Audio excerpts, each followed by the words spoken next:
Okay guys, morning. Selamat pagi. Pagi ni kita siapkan order daripada Shopee pula.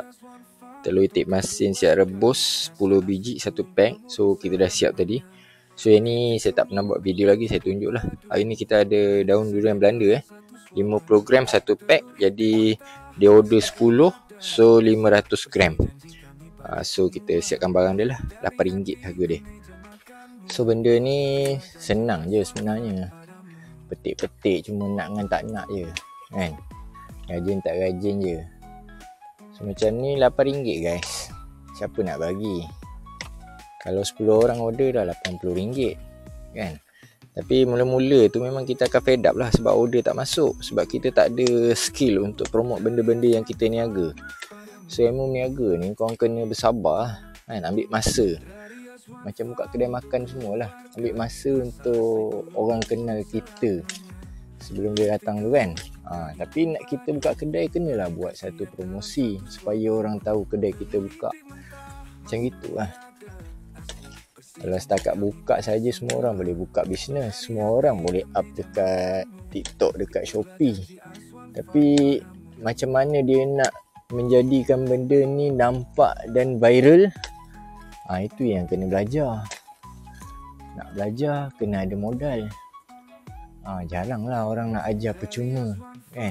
Skill macam mana kita nak tarik pelanggan tu datang ke shop kita. Okay, so ni dengan kotak kosong-kosong. So kita letak daun dulu. Dia 500 gram. So satu kotak 250 gram.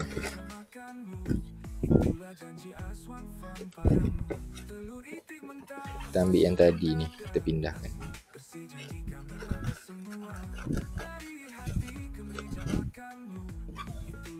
$200.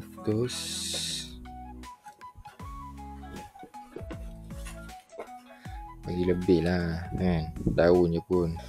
So satu kotak ni siap.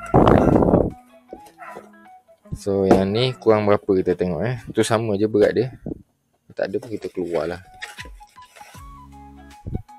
So tengok betul kan, kosong-kosong siap dengan kotak. Nampak? So yang ni kurang lagi 110 gram lebih kurang. So kita pergi ambil lagi lah.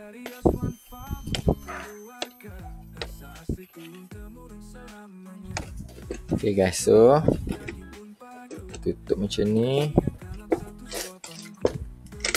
Kita seal.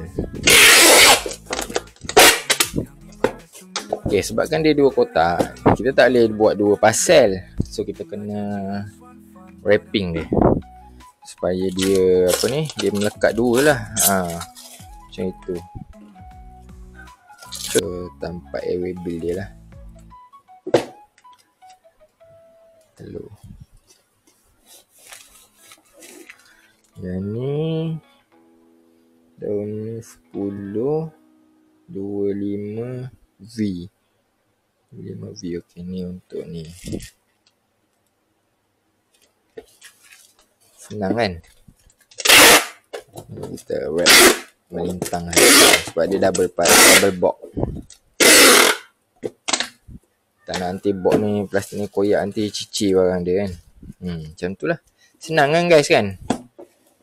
Senang je cari duit ni. Cumanya rajin tak rajin je. Okay, apa pun terima kasih kerana menonton.